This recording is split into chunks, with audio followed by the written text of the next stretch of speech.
Seorang mahasiswi asal Asahan meninggal secara tidak wajar di dalam kamar asrama sekolah penerbangan di Kota Medan. Korban meninggal dunia diduga akibat dianiaya.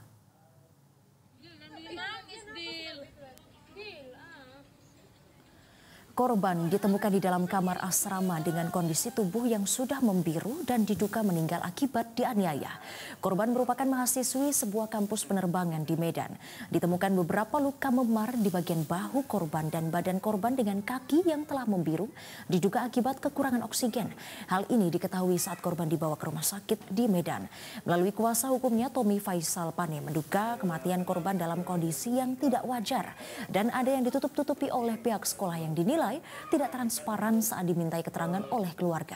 Pihak keluarga telah melaporkan kasus ini ke Polda Sumatera Utara, meminta pihak kepolisian untuk melakukan otopsi dengan mengajukan ekshumasi untuk dilakukan pemeriksaan lebih lanjut. Diketahui korban kurang lebih 2 bulan menjalani pendidikan jurusan pramugari penerbangan di Sumatera Flight Education Center Medan.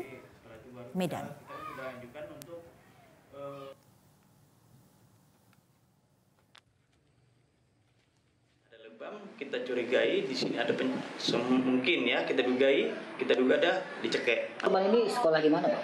Sekolah di sekolah penerbangan di salah satu sekolah di Medan, di Padang Bulan. Ya, saya yang akan minta ekshumasi karena saya harus bisa memastikan kematian ini kenapa.